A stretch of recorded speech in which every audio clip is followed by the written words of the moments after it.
할렐루야! 할렐루야! 우리 옆에 있는 분들하고 인사하도록 하겠습니다. 오늘도 좋은 날입니다. 한 번 더 인사하도록 하겠습니다. 오늘 좋은 일이 일어납니다. 네, 오늘 은혜 받으실 말씀은 마가복음 1장 1절부터 8절까지 말씀입니다. 마가복음 1장 1절에서 8절까지 말씀을 다 같이 봉독하겠습니다. 하나님의 아들 예수 그리스도의 복음의 시작이라. 선지자 이사야의 글에 보라, 내가 내 사자를 내 앞에 보내노니 그가 내 길을 준비하리라. 광야에 외치는 자의 소리가 있어 이르되 너희는 주의 길을 준비하라. 그의 오실 길을 곧게 하라. 기록된 것과 같이 침례 요한이 광야에 이르러 죄사함을 받게 하는 회개의 침례를 전파하니 온 유대 지방과 예루살렘 사람이 다 나아가 자기 죄를 자복하고 요단강에서 그에게 침례를 받더라. 요한은 낙타 털옷을 입고 허리에 가죽띠를 띠고 메뚜기와 석청을 먹었더라. 그가 전파하여 이르되 나보다 능력 많으신 이가 내 뒤에 오시나니 나는 굽혀 그의 신발끈을 풀기도 감당하지 못하겠노라. 나는 너희에게 물로 침례를 베풀었거니와 그는 너희에게 성령으로 침례를 베푸시리라. 아멘. 오늘은 처음 사명 신앙 그대로라는 제목으로 하나님의 은혜를 나누길 원합니다. 제가 본 책 중에 은혜가 되는 책이 있어서 그 책을 먼저 좀 나누고 싶습니다. 그 청년 바보 의사라고 하는 책인데요, 그 책의 한 문장을 한번 보도록 하겠습니다. 과연, 다 같이 한번 읽어볼까요?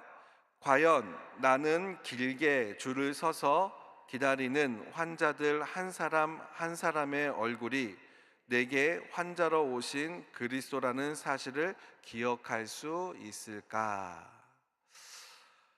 안수현 님이라고 하는 그 의사는 조금 다른 의사와 조금 다른 의사였습니다. 소아 환자가 퇴원을 하면 그 소아 환자 어린아이의 집에 직접 찾아가서 선물을 전하기도 했고요. 그리고 아픈 환자가 배가 고파서 컵라면 좀 먹고 싶어요 그러면 컵라면 외에 더 잘 먹으라고 죽하고 김치까지 사다 주었던 의사이기도 합니다. 또한 자신이 돌보았던 환자가 죽으면 그 장례식장에 찾아가서 그 가족과 함께 울어주었던 의사이기도 합니다. 환자들을 위해 마음을 다해 기도하였었던 의사였습니다.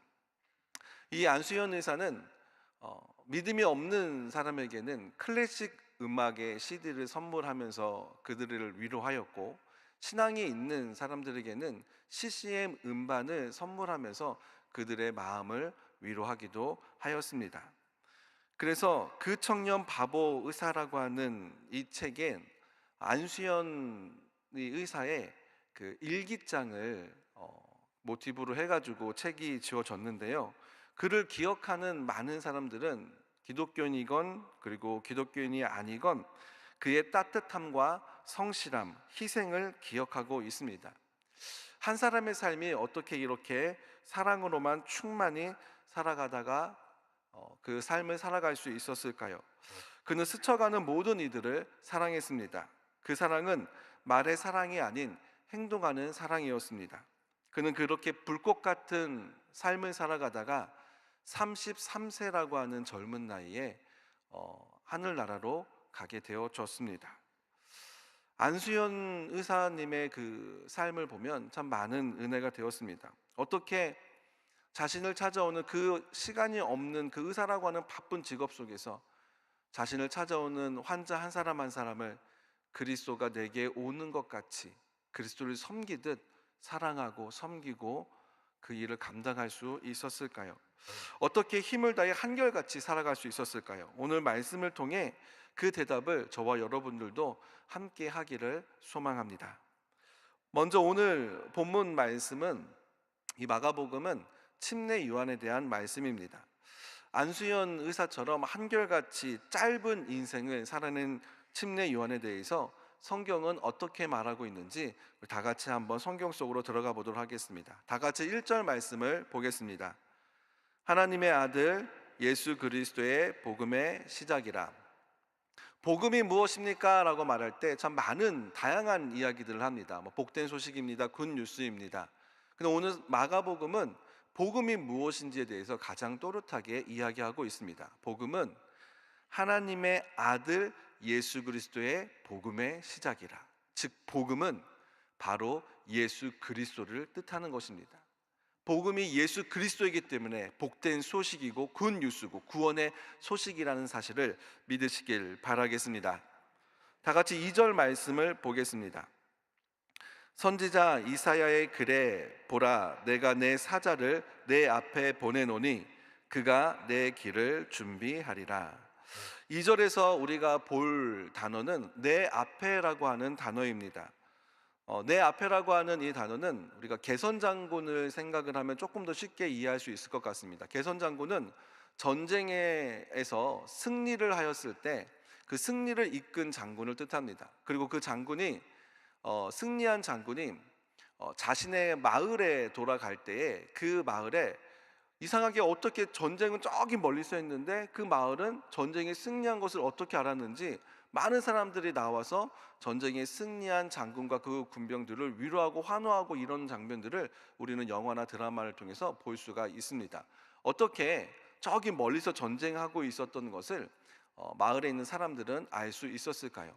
전쟁에 승리하게 되어지면 그 전쟁에 승리한 소식을 누군가의 이 장군보다 앞서서 전하는 사람이 있습니다. 승리의 소식을 전하는 사람이 있습니다.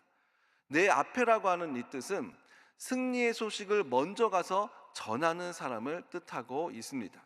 즉 이사야가 말하고 있는 내 앞에 내 사자를 보내노니 이것은 침례 요한을 뜻하는데 이 침례 요한은 예수 그리스도의 승리의 소식을 먼저 이 땅 가운데 전하기 위해 이 땅에 사명을 가지고 왔다는 사실을 믿으시길 바라겠습니다. 그 승리의 소식을 전해주면서 2절 하반부에 봤더니 그가 내 길을 준비하리라 라고 이야기하고 있습니다. 이스라엘은 아직 메시아이신 예수님을 맞을 준비가 되어져 있지 않았기 때문에 침례 요한이 먼저 가서 이스라엘이 메시아를 맞을 준비를 시킨 것입니다. 침례 요한이 메시아를 맞을 준비를 침례를 통해서 요단강에서 베푸는 침례를 통해서 맞을 준비를 시켰다라는 사실을 믿으시길 바라겠습니다. 다 같이 우리 3절 말씀을 보겠습니다. 광야에 외치는 자의 소리가 있어 이르되 너희는 주의 길을 준비하라. 그의 오실 길을 곧게 하라. 기록된 것과 같이. 광야라고 하는 곳이 어떤 곳입니까? 척박한 곳, 물이 없는 곳, 특히 사람이 살지 않는 곳입니다. 복음을 증거하러 저도 이렇게 설교를 하면 이렇게 많은 우리 성도님들이 있을 때 설교를 하는데 만약에 여기 아무도 없는 곳에 설교를 하라고 하면 설교가 잘 될지 잘 모르겠습니다. 왜냐하면 말을 할 때 듣는 사람이 있어야지 말을 하는 의미가 있지 않겠습니까? 근데 침례 요한은 광야에서 외치는 자의 소리가 되어져서 광야에서 외칩니다. 지나가는 사람은 없습니다. 한두 명 지나가는 사람도 그냥 지나칩니다. 그것이 하루, 이틀, 3일은 할 수 있겠죠. 근데 그것이 기약이 없습니다. 일주일이 돼도 한 달이 돼도 그냥 침례 요한은 외칠 뿐입니다. 사람이 듣든지 아니 듣든지 지칠 만도 한데 포기할 만도 한데 침례 요한은 포기하지 않습니다. 하나님이 주신 사명, 그 사명을 감당하기 위해서 침례 요한은 광야에서 사람이 듣든지 듣지 않든지 외치고 또 외쳤습니다. 그렇게 침례 요한이 본인의 사명을 다했을 때 놀라운 일이 일어났습니다. 침례 요한의 외침에 능력이 나타났고 그 능력을 통해 많은 사람들의 마음이 움직이기 시작했습니다. 이에 대해 누가복음 1장 17절 말씀은 이렇게 기록하고 있습니다. 그가 또 엘리야의 심령과 능력으로 주 앞에 먼저 와서 아버지의 마음을 자식에게 거스르는 자를 의인의 슬기에 돌아오게 하고 주를 위하여 세운 백성을 준비하리라. 누가복음 1장 17절 말씀은 사가랴와 엘리사벳에게 천사가 와서 말씀해 준 이야기입니다. 천사는 침례 요한의 인생이 엘리야의 능력과 심령으로, 아버지의 마음으로 이스라엘을 향해 외칠 것이라고 이야기했습니다. 즉 침례 요한은 엘리야의 능력으로, 그리고 이스라엘을 사랑하는 마음으로 외쳤다라고 하는 것입니다. 그 이스라엘을 사랑하고 그 능력으로 외쳤을 때 지나가던 사람들의 귀를 열게 하였고, 그들의 마음의 문을 열게 하였고, 그것이 소문이 나게 했고, 그리고 많은 사람들이 침례 요한을 외치는 소리에 귀를 기울여서 침례 요한에게 다가왔다라는 사실을 믿으시길 바라겠습니다. 그렇게 사람들이 모여졌을 때 침례 요한은 4절 말씀의 사역을 감당하였습니다. 다 같이 우리 4절 말씀을 보도록 하겠습니다. 침례 요한이 광야에 이르러 죄 사함을 받게 하는 회개의 침례를 전파하니. 4절 말씀을 잘 봤더니 죄 사함을 받게 하는 회개의 침례라고 이야기하고 있습니다. 그렇다고 한다면 침례에 죄 사함의 능력이 있었을까요? 죄 사함을 받게 하는 침례라고 하니 죄 사함의 능력이 있는 것처럼 보이지만, 만약에 침례에 죄 사함의 능력이 있었다라고 한다면 예수님은 십자가에 못 박히실 일이 없었을 것입니다. 이 본문은 죄 사함을 받게 하는 침례라기보다 죄 사함으로 이끌어가는, 내 죄를 깨닫게 하는 침례의 역할을 이야기하고 있습니다. 즉 침례의 역할은 침례를 통해서 내 죄를 깨닫게 되어진다라고 하는 거예요. 그래서 그 침례를 전파하였을 때 어떤 일이 일어났느냐, 우리 5절 말씀을 다 같이 보겠습니다. 온 유대 지방과 예루살렘 사람이 다 나아가 자기 죄를 자복하고 요단강에서 그에게 침례를 받더라. 많은 사람들이 침례 요한의 이야기를 듣고 침례 요한에게 다가갑니다. 그리고 그 앞에서 무엇을 하냐면 자복을 합니다. 근데 우리가 자복이라는 단어는 잘 쓰지 않죠. 이 자복이라고 하는 단어는 제사장에게 하는 고백을 뜻합니다. 그래서 이 자복이라는 단어보다 고백이라고 하는 단어를 쓰면은 우리가 조금 더 쉽게 이해할 수 있을 것 같습니다. 그렇게 해서 자기 죄를 고백하고, 즉 침례 요한에게 나와서 아무에게도 말하지 못했었던 내 죄, 나만 알고 있었던 죄, 이런 죄들을 진실함으로 침례 요한에게 침례를 받으면서 고백하였다라고 하는 것입니다. 그리고 나서 침례를 받았습니다. 이 침례는 내 죄를 깨닫게 하고 내 죄를 고백하게 하는 역할을 하였습니다. 그래서 많은 사람들이 자신의 죄를 고백하고 변화되어진 그 사람들을 보고 더 많은 소문이 나서 침례 요한에게 침례를 받으려고 하는 사람들이, 예루살렘과 온 유대의 많은 사람들이 몰리게 되어지는 일이 일어났습니다. 그랬을 때 갑자기 침례 요한이 이렇게 커져가고 인기가 많아져가고 있을 때 갑자기 6절 말씀은 다른 이야기를 하고 있습니다. 우리 6절 말씀을 다 같이 보겠습니다. 요한은 낙타 옷을 입고 허리에 가죽띠를 띠고 메뚜기와 석청을 먹더라. 어떤 본문인 것 같습니까? 갑자기 막 침례에 막 이런 사명을 막 얘기하고 있는데, 사역을 얘기하고 있는데 갑자기 뭘 입고 먹고 살아가는 이야기를 하고 있습니다. 그래서 이 이야기를 잠깐 봤더니 낙타 털옷입니다. 여러분, 이게 좋은 옷일까요? 아니면 안 좋은 옷일까요?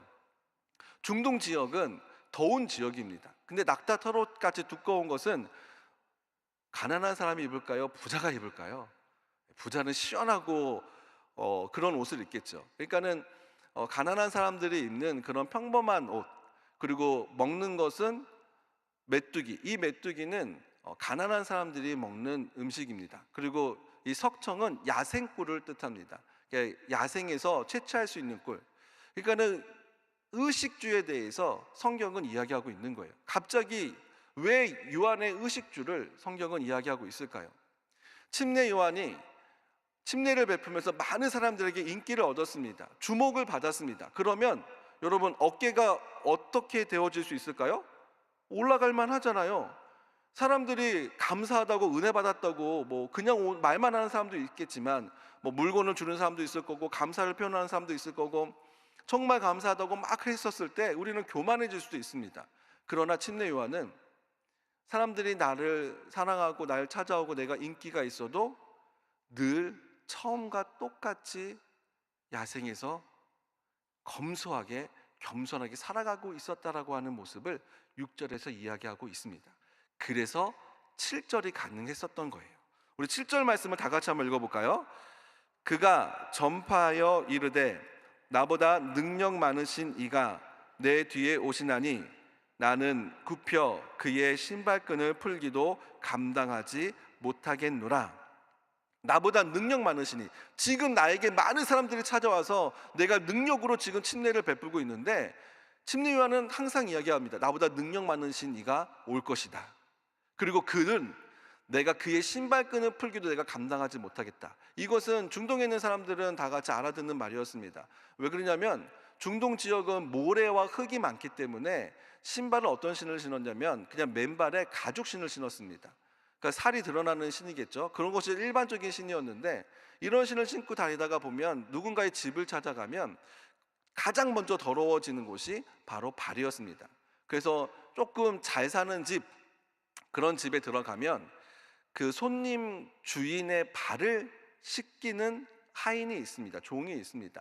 그 종은 종들 중에서 가장 낮은 직급에 있는 종이 하는 일이었습니다. 그 종이 가죽에 있는 신발끈을 풀고 그리고 그 사람의 발을 닦는 일을 했는데, 이렇게 가장 낮은 종이 하는 일들조차 나는 예수님 앞에서 할 수 없을 만큼 예수님은 더 위대한 분이다, 나는 그런 것도 감당하지 못하겠다라고 하는 진짜 겸손한 고백을 하고 있는 것입니다. 침례 요한은 바뀌지 않았던 거예요. 광야에서 외쳤었던, 사명을 주셨던 그 모습을. 그리고 그는 또한 자신의 침례와 뒤에 오실 이의 침례에 대해서 이렇게 이야기하고 있습니다. 다 같이 8절 말씀을 보겠습니다. 나는 너희에게 물로 침례를 베풀었거니와 그는 너희에게 성령으로 침례를 베푸시리라. 우리 물로 침례를 대부분에 있는 사람들이 많이 받습니다. 침례를 통해서 은혜를 받습니다. 내 죄를 깨닫습니다. 근데 침례를 받으면 그 사람의 인생이 드라마틱하게 변할까요? 침례를 받아서 새로운 삶을, 새로운 인생을 살아가게 되어진 것이 맞습니다. 근데 그 사람의 인생이 진짜로 완전히 변화되어져서 살아갈까요? 그런 사람도 있을 수 있겠죠. 하지만 부족한 것이 있습니다. 그것은 바로 성령의 기름 부심입니다. 침례 요한은 내 죄를 깨닫게 하는 회개의 침례를 베풀어서 성령의 침례에 받을 수 있는 준비를 시켜준 것입니다. 그래서 침례 요한은 이야기합니다. 이 회개의 침례가 끝이 아니다. 네 뒤에 오실 네가 성령의 침례를 너에게 주실 것이다. 그 성령의 침례는, 그 성령의 기름 부심은 우리 인생을 변화시키고 우리 인생을 성령으로 충만한 인생으로 변화시켜서 하나님께서 주시는 사명을 감당하고 하나님 주시는 은혜를 누리고 이 땅 가운데 축복되고 행복한 인생을 살아갈 수 있는 인생으로 인도함 받을 것을 믿으시길 바라겠습니다. 오늘 말씀을 통해 우리가 두 가지를 기억하기를 원합니다. 첫 번째로 처음 사명을 잊지 마라입니다. 광야로 요한의 삶을 인도하시고 사명을 주신 하나님이십니다. 광야에서 사람이 있든 없든 자신의 사명을 다하여 외치고 또 외쳤던 침례 요한의 모습을 여러분들이 기억하시길 바라겠습니다. 그래서 여러분들에게 하나님께서 사명을 주셨을 때 그 사명이 포기되어지지 않기를 원합니다. 내 사명이 단단한지, 내 사명을, 하나님께서 주신 이 사명을 내가 꼭 붙들고 있는지, 사람들이 알아주든 알아주지 않던 나는 이 사명을 가지고 자랑스러워하며 이 사명을 내가 붙들고 내가 살아가고 있는지 내 자신을 돌아보았으면 좋겠습니다. 이 사명은 내가 감당할 때, 이 사명을 내가 꼭 붙들고 있을 때 하나님의 능력으로 그 사명을 붙잡아 주시고 하나님이 함께 해주시고 하나님께서 그 심령 안에 사명을 주셨던 음성을 들려주실 것이라는 사실을 믿으시길 바라겠습니다. 안수연 의사가 사랑으로 환자들을 돌보고 그 가족들을 한결같이 사랑할 수 있었던 이유, 그것은 바로 사랑의 사명을 받았기 때문입니다. 여러분들은 어떠한 사명을 받았습니까? 어떠한 사명을 가지고 있습니까? 여러분들의 사명의 그 자리가 어떠한 자리인지 오늘 기도하면서, 늘 기도하면서 내 사명의 자리가 무엇인지 하나님께 묻고 또 묻기를 원합니다. 아버지의 자리에서, 어머니의 자리에서, 할아버지의 자리에서, 할머니의 자리에서, 직분의 자리에서, 학생의 자리에서, 직장의 자리에서, 사장의 자리에서, 내가 있는 그 삶의 자리에서 하나님이 내가 어떠한 사명을 가지고 살아가기를 원하시는지, 내가 그냥 살아가는 것이 아니라 분명히 하나님께서는 여러분들이 살아가는 이유를 주시고 사명을 주셨다는 사실을 믿으시길 바라겠습니다. 다 같이 두 번째로 다 같이 한번 고백하겠습니다. 처음 신앙 그대로, 처음 신앙 그대로. 한결같이 바뀌지 않을 수 있었던 침례 요한의 이유, 그것은 바로 침례 요한은 자신의 존재의 이유를 알았습니다. 자신이 살아가는 존재의 이유를 알았습니다. 그것은 바로 무엇이냐면 예수님의 길을 앞에 가서 준비하는 것, 그것이 침례 요한의 존재의 이유였습니다. 그렇다고 한다면 여러분들의 살아가는 이유는 무엇입니까? 여러분들이 살아가는 그 이유가 무엇인지 우리는 생각하면서 살아가야 합니다. 그냥 내가 삶이 주어졌다고 해서 그 삶을 살아가는 것이 아니라 내게 생명을 주신 하나님이 내가 살아가야 될 이유도 주셨다는 사실을 믿으시길 바라겠습니다. 여러분들이 살아가야 될 이유, 그것은 바로 예배입니다. 그리고 주위를 돌아보십시오. 어느새 꽉 차 있었던 성전이 점점 비어져 가고 있습니다. 여러분들은 이것을 어떻게 보고 있습니까? 이제는 많이 연세가 있어서, 그리고 교회가 많이 퇴소해서, 그리고 많은 사람들이 복음을 받아들이지 않아서 당연하게 여기고 있지는 않습니까? 당연한 것이 아닙니다. 이 성전은 채워져야 합니다.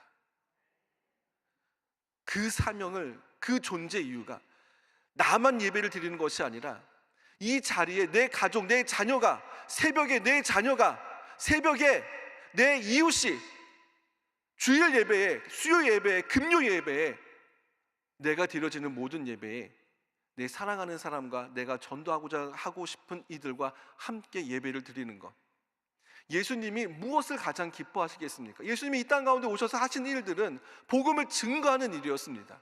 그렇다고 한다면 여러분들에게 무엇을 기대하겠습니까? 혼자 와서 예배 드리는 것 물론 너무 감사하고 너무 예뻐하시겠죠. 하지만 내 손에 누군가 한 사람의 손이 있다고 한다면 예수님은 더 많이 기뻐하실 것입니다. 우리가 살아가야 될 이유, 하나님을 예배하되 전도하여 내 주위에 있는 사람들과 함께 예배하여 하나님의 성전을 채우는 것에 있다는 사실을 믿으시길 바라겠습니다. 다 같이 기도하도록 하겠습니다.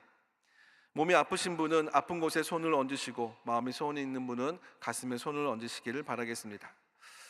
하나님 아버지, 감사합니다. 처음 사명, 처음 신앙 그대로 우리에게 말씀하여 주신 하나님, 하나님 주신 사명과 하나님이 주신 이 신앙을 가지고 살아가길 원합니다. 그러면 하나님, 우리의 몸이 건강하여야겠습니다. 아픈 곳에 손을 얹고 기도합니다. 주님을 의지하여 기도합니다. 예수 그리스도의 십자가의 보혈의 능력으로 발라주시어서 아픈 곳이 놀라운 치료의 역사로 임하게 하여 주옵소서. 보혈의 능력으로 질병은 떠나가게 하여 주옵소서. 뇌출혈은 떠나갈지어다. 뇌경색은 떠나갈지어다. 어깨 결림은 떠나갈지어다. 척추가 온전히 되어질지어다. 신장이 회복되어질지어다. 혈압이 회복되어질지어다. 당뇨가 치료함 받을지어다. 하나님, 걸을 수 있도록 무릎 관절들을 치료하여 주옵시고, 뼈를 견고하게 하여 주옵시고, 예배가 있는 곳에, 복음이 있는 곳에 걸어갈 수 있도록 건강으로 축복하여 주시옵소서. 마음에 걱정, 근심, 염려가 있어서 가슴에 손을 얹고 기도하여 나아갑니다. 하나님, 마음에 걱정, 근심, 염려가 있습니까? 주님이 주신 사명을 이 마음에 가득 채우면 모든 걱정, 근심, 염려는 자동적으로 해결되어질 줄로 믿습니다. 사명을 통하여, 신앙을 통하여 주를 붙들고 있으면 주님의 음성이 들려지고 그 음성을 통하여 따라가다 보면 모든 어려움이 변하여 기쁘고 감사한 일로 변화되어질 줄로 믿습니다. 하나님, 오늘 주신 이 말씀을 우리가 가슴에 품고 다시 한번 하나님이 처음 주셨던 사명과 신앙을 기억하여 내가 살아가는 이유가 무엇이었는지, 내가 예배하는 이유가 무엇이었는지 깨닫게 하여 주시어서 그것을 붙들고 나아가면 놀라운 기적과 응답과 축복을 내가 먼저 누리고 그 축복과 그 기적이 내 자녀와 내 이웃에게 흘러가는 놀라운 역사가 임하게 하여 주옵소서. 오늘 말씀에 감사하여 하나님 앞에 청석권 예물 드린 손길을 축복하여 주옵시고, 영훈 담임 목사님께 건강과 성령의 충만함에 임하여 복음을 증거해 나갈 때마다 모든 이들이 주를 믿고 구원받는 역사가 임하게 하여 주시옵소서. 이 모든 말씀 우리를 구원하신 예수 그리스도의 이름으로 기도드렸습니다. 아멘. 하늘에 계신 우리 아버지여, 이름이 거룩히 여김을 받으시오며 나라가 임하시오며 뜻이 하늘에서 이루어진 것 같이 땅에서도 이루어지이다. 오늘 우리에게 일용할 양식을 주시옵고 우리가 우리에게 죄 지은 자를 사하여 준 것 같이 우리 죄를 사하여 주시옵고 우리를 시험에 들게 하지 마시옵고 다만 악에서 구하시옵소서. 나라와 권세와 영광이 아버지께 영원히 있사옵나이다. 아멘.